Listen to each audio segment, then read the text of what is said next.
Shooting anamorphic, guys. Anamorphic. Anamorphic. Anamorphic. Anamorphic. Everybody is hyped about anamorphics these days, but do we really know what we're talking about?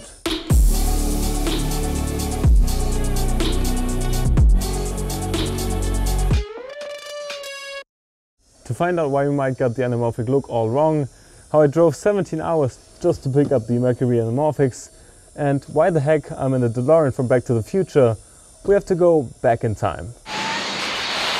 It all started at the IBC 2023 in Amsterdam, where I went on a mission to find someone who would collaborate with me.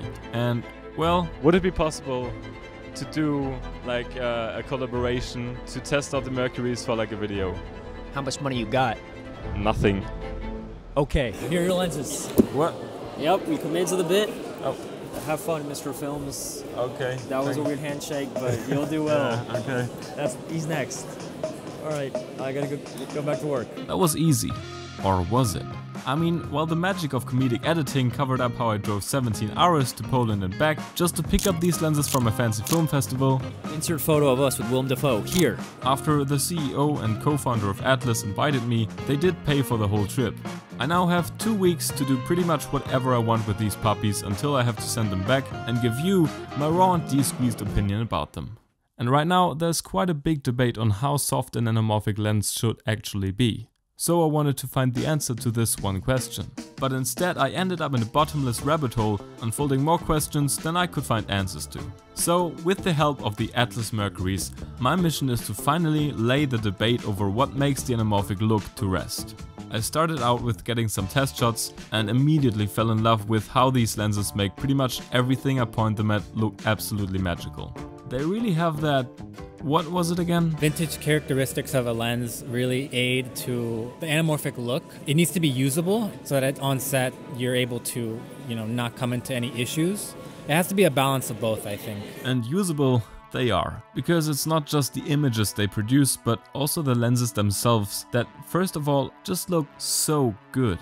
I mean, these things look like they come straight from Mandalore. This is the way. I'm just handling the demo units and the final lenses are even more refined. But the build quality on these is great. And one of the greatest things about them is just how small they are, while still covering full frame. But even on a smaller sensor they still show that vintage characteristics, and just look how perfectly they fit on the Komodo.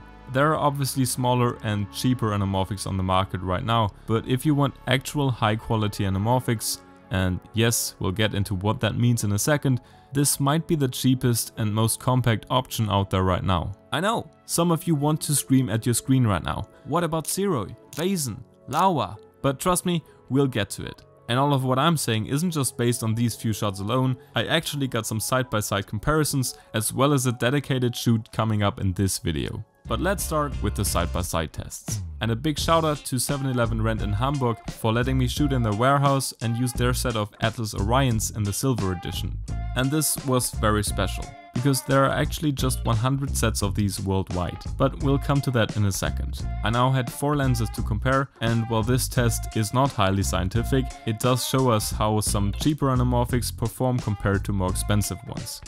So let's start with the cheapest one. I've actually never seen the Siri before. The Siri 35mm with a 1.33 times squeeze. It comes in at around $600 and it is crispy sharp, even all the way towards the edges. It's got some barrel distortion, vibrant teal flares and near circular bokeh. You might say this lens performs very good by just looking at it on this focus chart. But hold your horses, because you might be in for a surprise.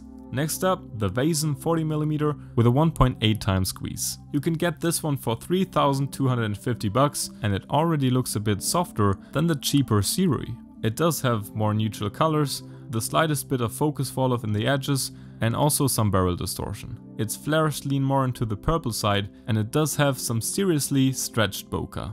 And here's the Mercury 42mm with a 1.5 times squeeze, coming in at $8,000. It performs worse? That's weird. It's even a bit softer than the Vazen, has a lot of chromatic aberration and some heavy sharpness fall off towards the edges. Well, at least the colors are even more neutral and the flares feature more muted amber tones. Isn't it weird that it seems like the images get softer and softer the more you pay? I mean, now I really wonder what this special limited edition $15,000 lens looks like. Oh my god! Oh my... Is that even in focus? Yep, I'm not kidding. This is the 40mm Atlas Orion Silver Edition with a 2x squeeze. There are just 100 of these, and while one regular Orion costs around 10,000 bucks, you can pre-order your Silver Edition set of 6 lenses for a bit less than $90,000. And what you see here is the result of a high resolution lens specifically engineered to have a low contrast, resulting in a diffused look. But why? You have to balance both the technical part of it and the artistic side, because when you have a lens that may not perform well on, say, like a lens chart, someone may use that in their story and think, this is perfect for what I'm looking for.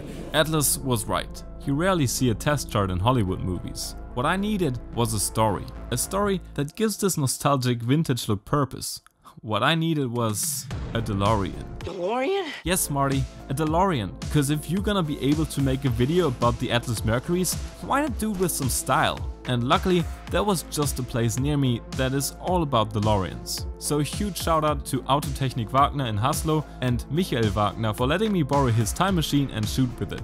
This was honestly a child's dream come true, and if you haven't seen the full video shot on the MERCURYs and the RED Komodo, do it right after this one. Now, after a crazy ride that started in Amsterdam, led me to Poland, and now being Morty McFly for a day, I think I have found my answer to the anamorphic debate.